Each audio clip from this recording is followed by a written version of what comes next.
Good afternoon, everybody. It's great to be with you. My name is Ian Beecraft. I am the VP of Digital Strategy and Innovation at Hawkeye Agency, and I'm excited to be talking to you about navigating the next evolution of social media, and really looking forward to jumping into the questions with you right after this. So let's get started. So let's talk about the state of social media in 2020. I think this quote sums things up pretty nicely. Most of you are probably familiar with this one from Peter Thiel.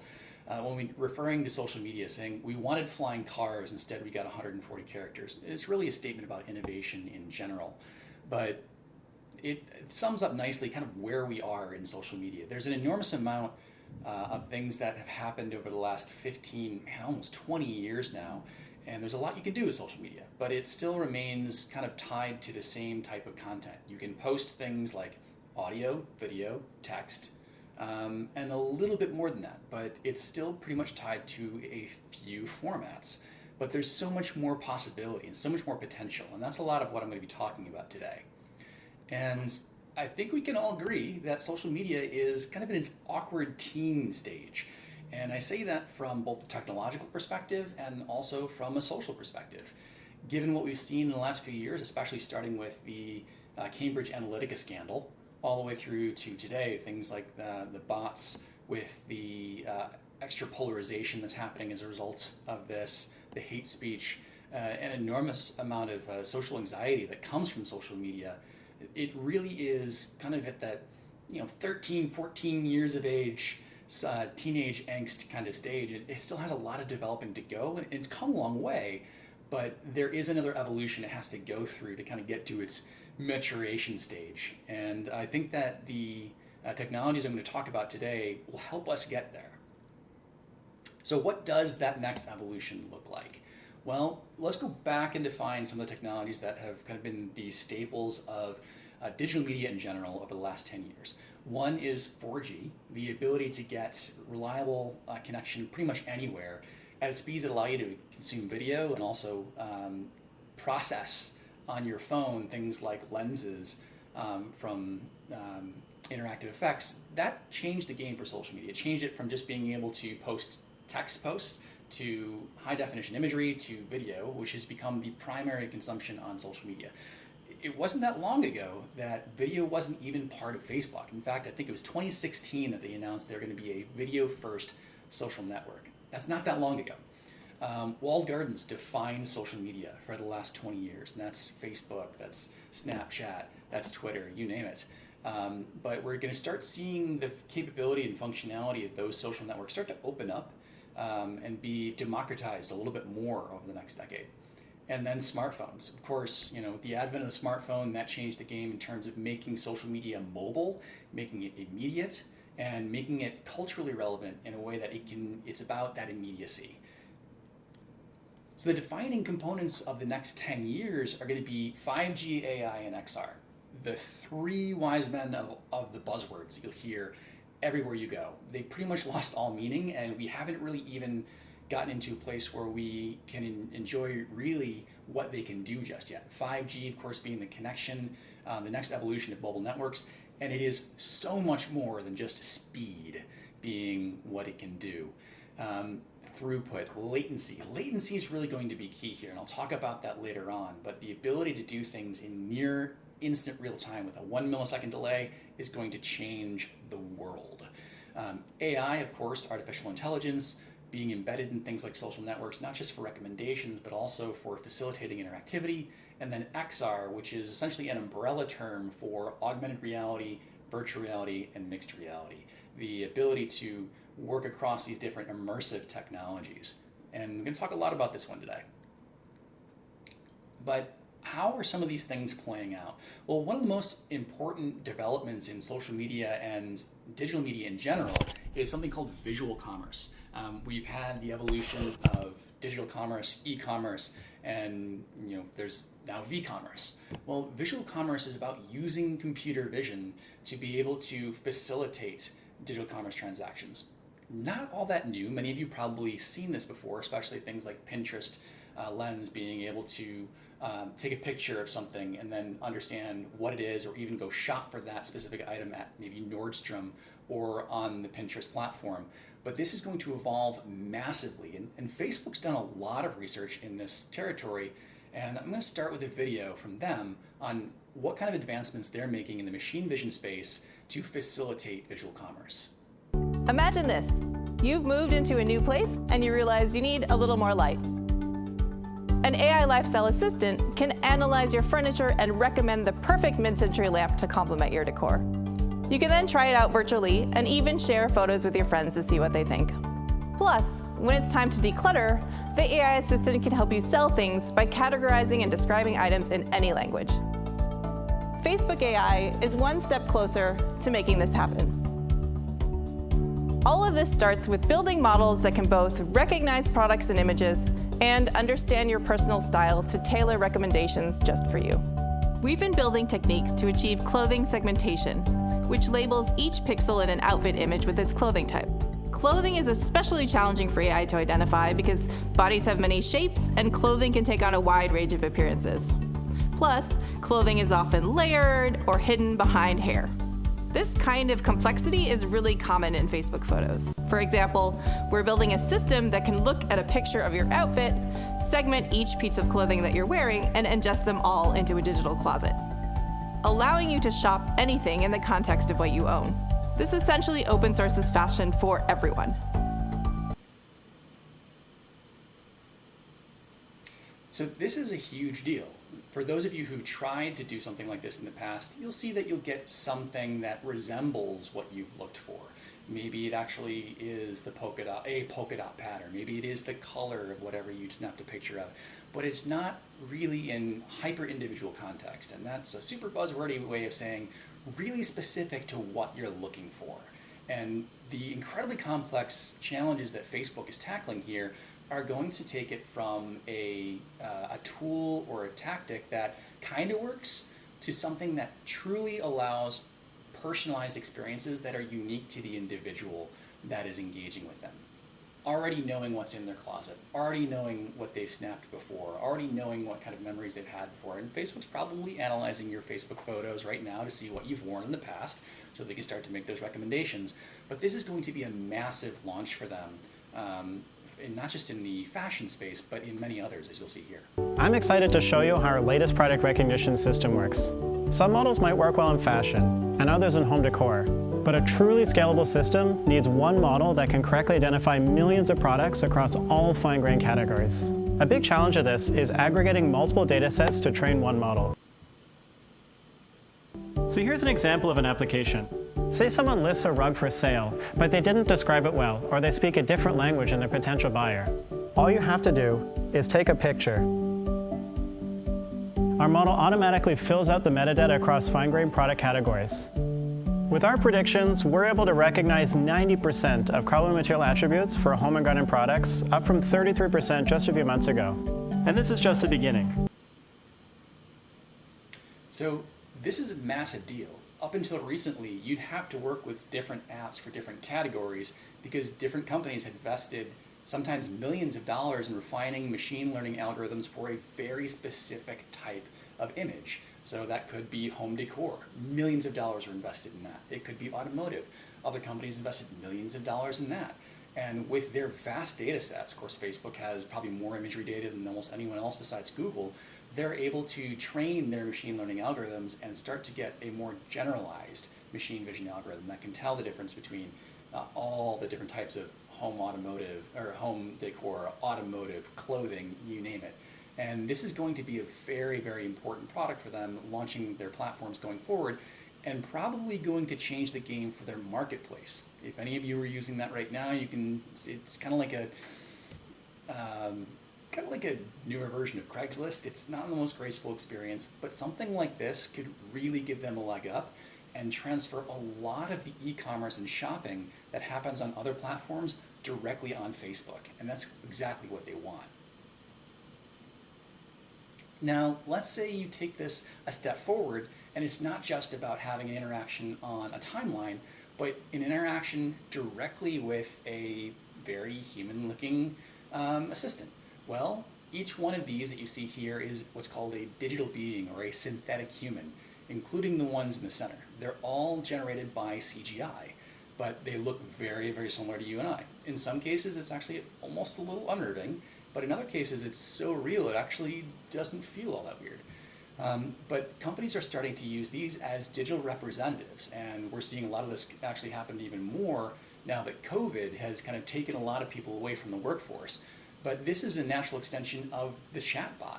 So if you combine the fact that you have a machine learning algorithm and a artificial intelligence that can understand the world around you, even have conversations, and then you put that into an intelligent chatbot, all of a sudden you can have a very human-like conversation with another brand under the guise of a human being or a digital human with extensive and vast knowledge about your category, your products, about anything they could potentially be asking for, and taking a chatbot from what is kind of a glorified FAQ to a genuine facilitation of experience with your brand. So, what does all of this stuff mean for you as a brand? Well, first of all, building for conversational and visual commerce is going to be critical. If you aren't on the voice bandwagon already because you think it can't do much, you need to get on now, because it's about more than just voice. It's about conversational experience. And as we get more and more towards the extended capability of AI, that conversational experience will be more and more important. And yes, a lot of that will be taken care of by the AI and the way that's designed, but it requires a different type of design than a way you would structure a web page or an FAQ document, or the way you would just kind of describe a product. So understanding how people engage back and forth and ask questions of, let's say, a sales associate, or the way that they talk to their friends and have a back and forth conversation about something, that's going to be a very necessary skill set for the way that products and brands are experienced in the future. And visual commerce is going to be very important. So knowing your metadata, and that could just be the information that's built around your product, and it can also be the way that you incorporate your logo in a lot of these interactions. As machine vision starts to pick up on more and more of your product, is your logo in that space? Well, if that's the case, then the machine learning algorithms will start to associate your logo with that product, and therefore that will be included in the metadata, whether you generated it or not. So understanding where people are starting to get your product information, how they're experiencing it, and what the machines are seeing in relation to your product will be important in developing your strategy for how it will be found online. We're going to be marketing to algorithms in the future, not just to people. So being able to understand how those algorithms see and parse the information around your brand will be very important, and this is how you do it. One brand that's doing a good job of that already is Uncle Ben's with a company called Init. And they've partnered with Google and Google's Lens to be able to kind of own that experience around the Google Lens, so that when somebody does scan Uncle Ben's rice, it doesn't just go right to search results. It's kind of like SEM for visual. And that way, when somebody scans one of these, branded content comes up, and it could be everything about the, from information about the product to recipes to their own corporate social responsibility initiatives. That way, when somebody does this, it's interactive and they own the narrative. But it also allows them to play in the visual space without having to invest in new algorithms. So if you're looking for a way to get into the visual space immediately, this is a great place to start. Next, let's get to AI and XR. Promise we get here. And this is about essentially painting the world with data. And this is not a term I coined, but it's so true. It's about creating a digital layer on top of everything that's around us, so that the machines can understand what it is that we're experiencing in the world and how it can layer data that matters to us. And there's a lot of different ways that the devices that we have in our pockets can understand the world around us. This is an example using LiDAR off of an iPad Pro to map a room, and it's literally identifying individual objects as it goes around and maps the room specifically so that it can then interact with it. And what you're going to see in a second essentially is the way that this device interacts with the physics of the room. So now it's essentially understanding that's a couch, that's a table, those are pillows, and let's see what it does with it. Okay, all of a sudden we're essentially just throwing balls, we're turning it into a ball pit, but as you can see, it's interacting with the table, it's also interacting with the floor, there's a depth perception, it's bouncing things off the couch, so it knows there's some spring there. Without having to be told what's going on there, it understands what's in the room and how it can interact with the world around it. This happens in any environment. but the machine itself is understanding quickly. And another example of this, using a similar, another version of that technology called Photogrammetry, allows us to create really realistic renderings of different spaces. This example is actually taken in Tokyo, in the back streets of one of the neighborhoods, and this is using, pardon me, this is using essentially a combination of photos stitched together using that same LiDAR technique, and now it's created a 3D model of this space. And it looks incredibly photorealistic. You'd have a hard time figuring out whether this is actually taken from a camera or if this was designed in a CG simulation. And technically neither. It's actually stitched together photos. And what's beautiful about this, since this is a 3D model, you could throw this into a game development engine like Unreal or Unity and turn this into a virtual reality environment. So I could put my Oculus headset in and I could actually go experience this in 3D. So we're starting to see this happen a lot with tourist companies, a lot with hotels, a lot with places that need to be experienced, especially now that we can't travel, and people are getting a chance to see this in really, truly immersive ways. So we're going to see a lot more with photogrammetry as we go along. And it's not just with image data that we can start to generate environments. In fact, machines are also getting better at creating their own environments. And this is something by Lexset that essentially generated an environment that is designed to train these machine learning algorithms for different use cases. So each one of these machine learning vision algorithms has to be trained in a number of different ways. Now you can try and do that in the real world and do that millions upon millions of times, or you can generate a synthetic environment and train that hundreds of thousands of times in an hour and millions of times over the course of days using lots and lots of different computers, and you compress years of training into days, weeks, months, and by doing that you have a fully trained computer vision model by the time it escapes that environment, and all of a sudden you've got things like self-driving cars and autonomous drones that understand the world around it without having been trained in the real world. And this is an example of exactly that. This is Microsoft and its AirSim drone using Unreal Engine to simulate the physics and the surroundings of a suburban environment. Now this is a fully autonomous drone that's designed to essentially do service and repairs, or at least surveillance. And, well, that sounds pretty creepy now, doesn't it? But this is essentially using its own computer vision understanding of the world to navigate without a controller, without an operator. And everything from things like object avoidance to very intricate flight patterns. It used all that time in this engine to understand it, and then you can apply this to real-world simulations. The same data has been used for things like mine rescue and smaller autonomous vehicles. So what does all that have to do with marketing? I mean, this sounds pretty industrial. Well, it's the very beginnings of something called the spatial web, or what we also refer to as the digital twin. Now, it sounds super sci-fi, and we're going to kind of get a little sci-fi here. But the digital twin actually comes from a concept that was first born in industrial design and architecture. And this is an example of building information and design using digital twin. And this is somebody actually walking through a real environment with an overlaid information of what's going to be built there in the future. So this is an incomplete building, and as you can see, they're looking at a pipe, and now they're looking at the documentation for that pipe, using a headset and using, actually this is an iPad, a display that understands the surroundings so it can overlay a lot of this information in real time. This understanding helps people kind of navigate their own environment and overlay really, really important data. That's architecture, but the same thing can be applied to marketing and technology of any sort. And this can also be done at scale from the skies. In fact, there's a company called Sturfee, hope I'm pronouncing that right because wow, that's a weird name, that they're using satellite imagery to create digital twins of entire cities. And they don't have to actually do this from the ground like Google used to do with Google Streets, but now they can create essentially like a fingerprinted map of an entire city that you can then interact with on your phone, just like this. Whoops.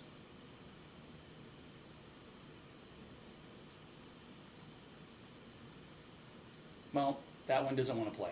Well, unfortunately, this was essentially going to identify individual buildings, and it could understand exactly what they were, where they were, and what you could get from them, or started navigation to them just by identifying it. And these vision models actually came from satellite imagery, which was really, really cool, and an amazing way to scale the ability of augmented reality to essentially envelop the entire world very, very quickly.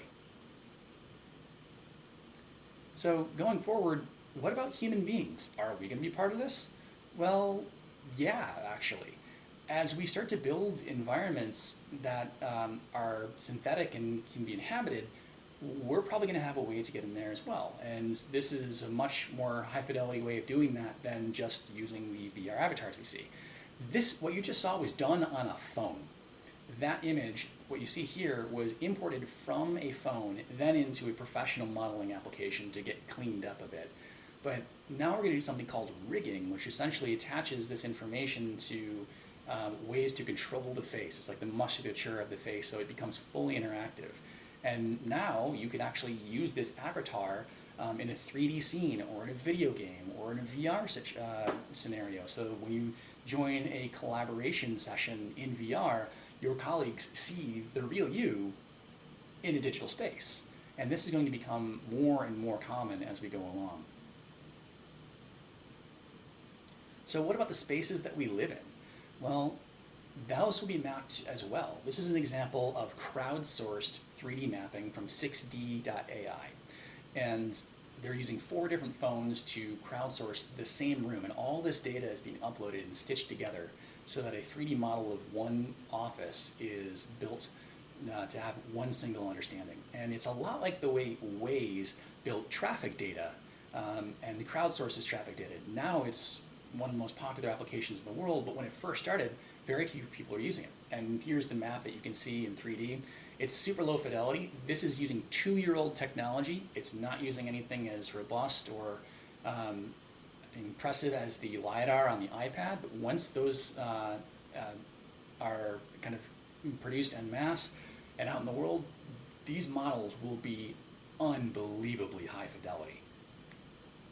So what does this mean about digital experiences? We talked about creating worlds and overlaying information on the digital world, and one of the most important things is that we're going to have different types of experiences that we didn't have before. We used to have the lean in, the lean back. Lean in being, when you're creating content on your devices. Lean back was when you're consuming content or watching Netflix.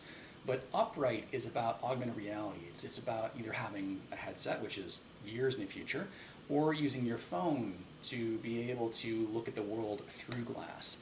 And that's another paradigm shift, is instead of just looking at glass, looking at screens, we will be looking at the world through glass and through screens to really be able to understand the world around us. And people have been talking about that for years, and it's been hard to really buy into it for the longest time. But we're getting to a point where it's moving so exponentially fast that we will be in a place where people are doing that all the time, almost everywhere.